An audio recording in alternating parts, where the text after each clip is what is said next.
Now, one of the benefits of virtualization, both at the desktop and in the data center, is that it is because everything is a file to begin with, and because digital data is so easy to copy and replicate, it is easy to take snapshots in time of a VM.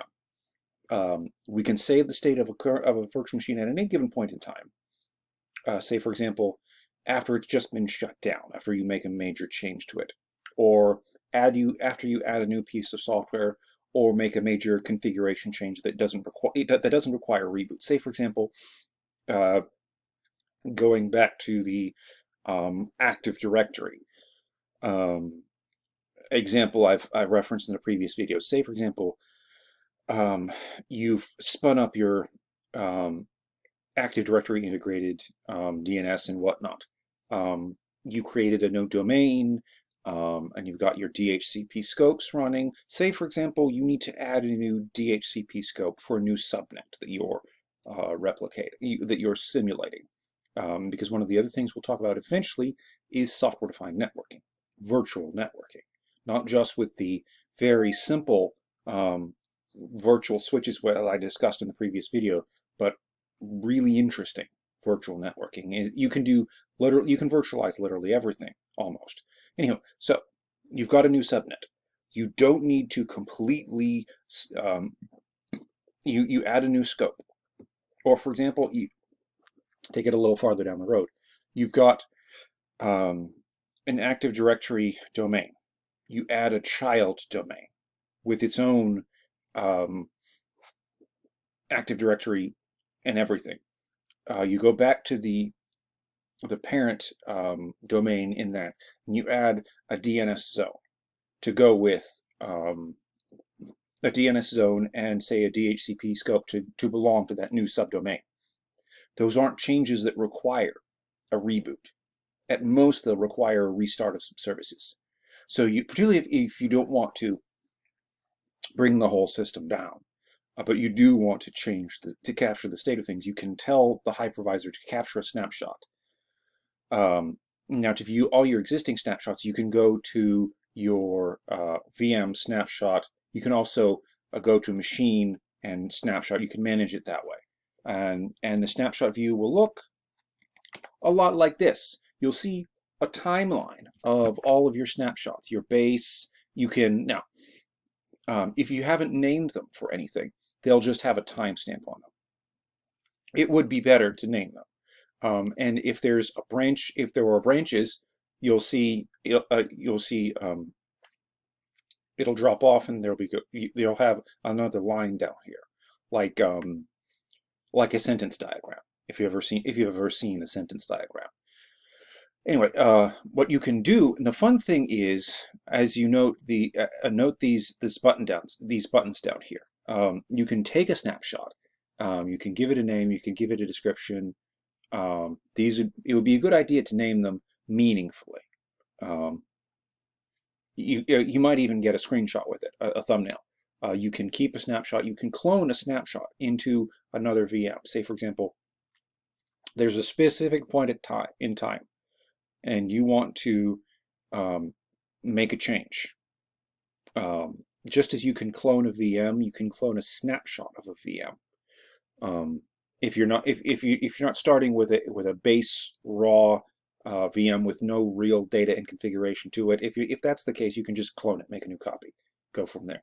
But if you've been working with it a lot, you can take a specific point in time, say a specific previous point in time, snapshot that, clone that, take that. Now, note, if you can also delete snapshots, but there's no undeleting them. There are some other things my thing I like to do with VMware Workstation, this is something I think I demonstrated in class. One of your VM options, in the VM settings window, there's two tabs, one for hardware and one for options. Go over to the options tab, and there's a snapshots line item in the I suppose you call it the menu bar. You choose that, and there's a sub window that comes up. And one of those options there is to ask. It will take a snapshot every time you power it up, or don't take a snapshot at all, or ask me. I like the ask me option because I like the option of snapshotting a VM when I bring it down. Maybe I do, maybe I don't snapshot it at any given instance. If it was up for a short while and I didn't make any major configuration changes, I might leave it. On the other hand, because a snapshot is a good place to be able to roll back to if something goes wrong, this has happened to me from once or twice. Say, for example, you make a change, and lo and behold, it won't boot anymore. Rather than rebuild all that work, you can go back to a previous snapshot, start that. Now, the thing to note here is if you click one of these options, if you click one of these options and click Go To, every snapshot after it will go away. So this is not a foolproof solution. If you're really worried, what you can do is take the snapshot you want, clone it, and maybe run with that, in case you want to try to rescue whatever it is that went wrong. But this snapshot thing gives us what we call non-persistence, the ability to give a certain job up as a waste of time, go back to the last known save point, go from there.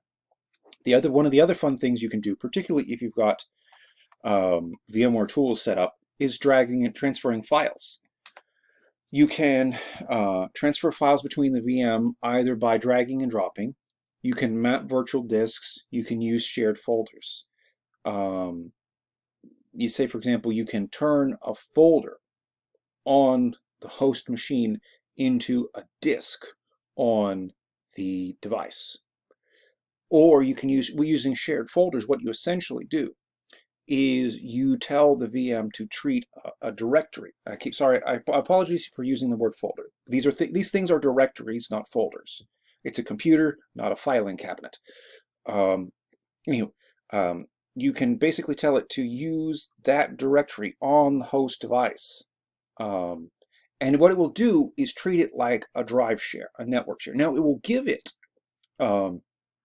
a drive letter because that's what Windows needs. This is particularly when we're talking about Windows. With mapping the virtual disk, the directory on the host device will show up as a hard drive on the guest OS without you having to create a new virtual disk. Of course, if you want to do that, you can. But really and truly, it's going to be harder to move things back and forth that way. The last thing I want to talk about is the Unity View. Unity View is kind of a halfway point between containerization, application virtualization, and total virtual and system virtualization. What really happens here is that the guest OS will run applications, it will hand them through to the host, and the guest OS is kind of transparent. It can use the guest OS's menu directly from the start from the host.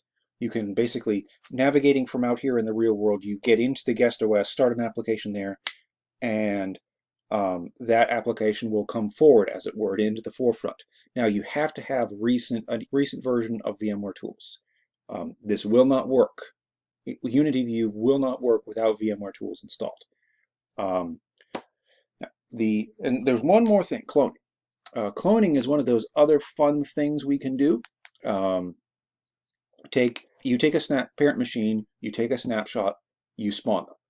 This is actually something we talked about in class this morning, I think. Full clone is a complete copy of the parent machine. It will operate independently of the parent machine's files. Even if the parent machine is destroyed, corrupted, moved, the full clone will survive. A linked clone, however, is stored. It still has a relationship to the parent machine. Now, for those of you who have been in the Linux class, think of a full clone as a hard link. Now, because if you make a hard link, you make another. You have the same file in two places essentially. If you delete delete the one, the other survives. A linked clone is like a symlink.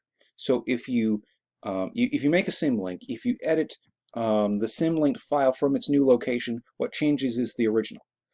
But if you delete the original and leave the symlink goes nowhere. So that you can think about it that way. I'm going to talk about some miscellaneous hardware information, and then we'll cover the summary and be done with this chapter. Thank you for your patience.